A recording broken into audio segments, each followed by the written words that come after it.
Bapak Ibu Saudara yang kekasih dalam Kristus Yesus Tuhan kita, selamat bertemu kembali dengan kami HKBP Kernolong.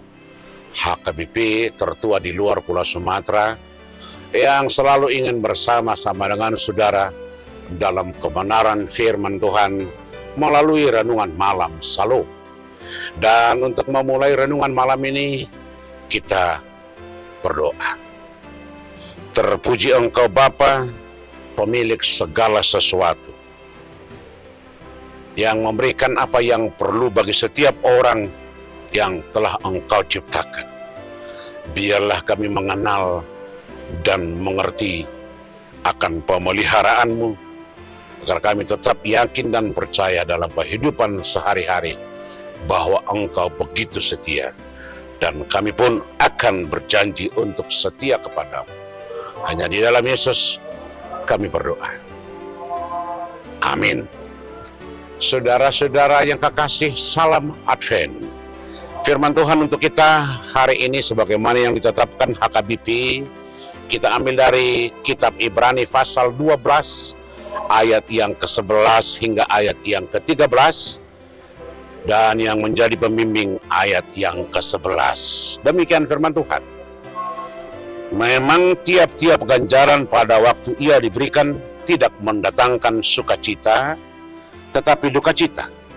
Tetapi kemudian ia menghasilkan buah kebenaran yang memberikan damai kepada mereka yang dilatih olehnya. Demikian firman Tuhan.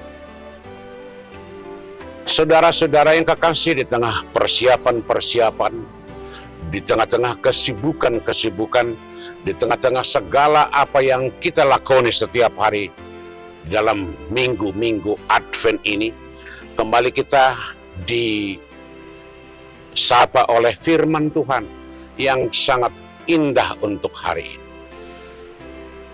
Bagaimana penulis Ibrani mengatakan bahwa apapun yang kita hadapi, apapun yang kita alami, apakah itu penderitaan, apakah pergumulan, apakah itu tantangan, apakah itu hal-hal yang tidak kita ingini,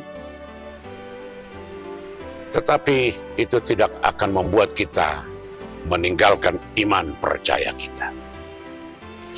Jika kepada kita ditanyakan manakah kita lebih suka, dan ini secara menyeluruh, apakah kita lebih menyukai, manakah kita lebih menyukai kata pujian atau kata cacian, atau kata untuk mengingatkan? Secara umum manusia selalu menginginkan kata-kata pujian. Itu makanya kita selalu berusaha berbuat yang terbaik, walaupun kadang-kadang sering untuk bersandiwara atau hanya di luar saja. Itu yang disebut dengan munafik. Kita tidak suka dengan kata-kata cacian, kita tidak suka dengan kata-kata yang mengkritik. Kuping kita akan panas, hati kita akan tidak senang ketika kata-kata caci maki atau kritikan-kritikan kepada kita diberikan. Tetapi saudara-saudara, ini yang sangat menarik dari penulis Ibrani. Betapa apapun yang kita hadapi, kata penulis Ibrani, memang tiap-tiap ganjaran pada waktu ia diberikan tidak mendatangkan sukacita. Katakanlah cacian, makian, kritikan pada saatnya tidak kita senangi, karena itu membuat kita panas hati atau tidak menyukai orang yang mengkritik kita.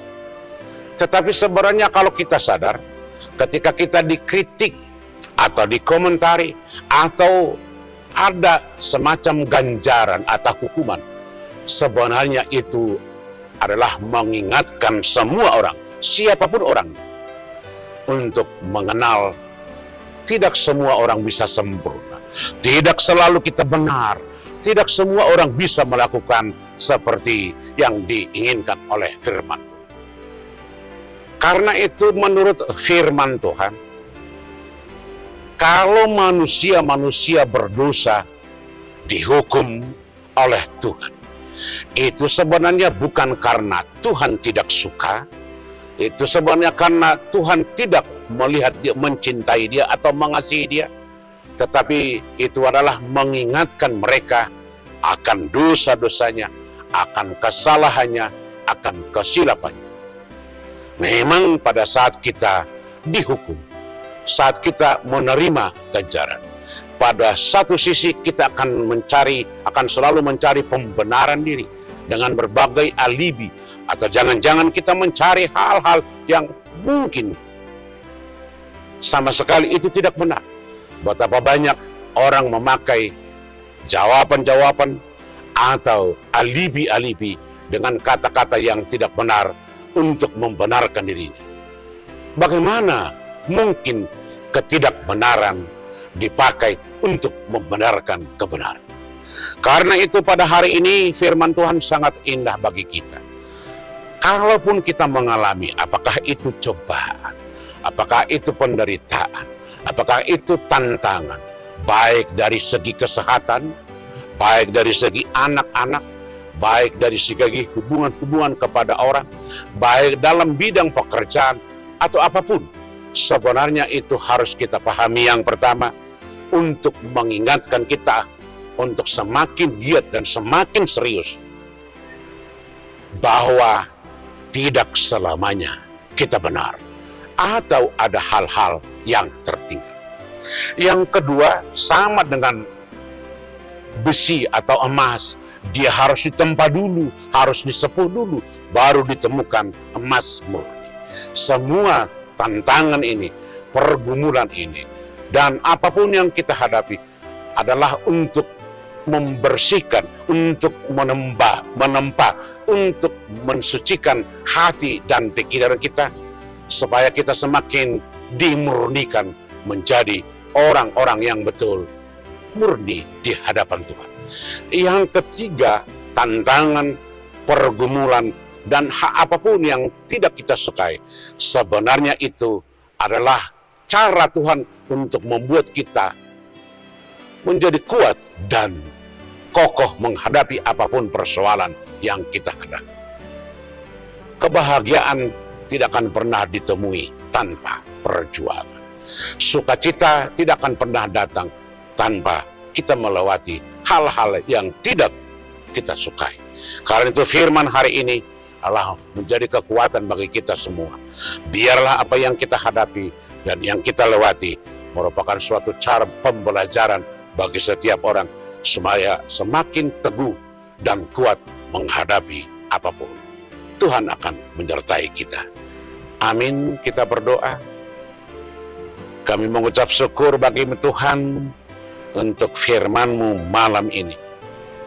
Ajar kami untuk memahami bahwa apapun pergumulan, tantangan, atau ganjaran yang kami terima tidak akan menggoyahkan iman kami, tetapi semakin memperkokoh dan menguatkan iman percaya kami untuk mengikut ke Engkau. Di dalam Yesus kami berdoa. Amin. Anugerah Tuhan kita Yesus Kristus, kasih setia Allah Bapa, dan persekutuan dengan Roh Kudus kiranya menyertai saudara-saudara sekalian. Amin.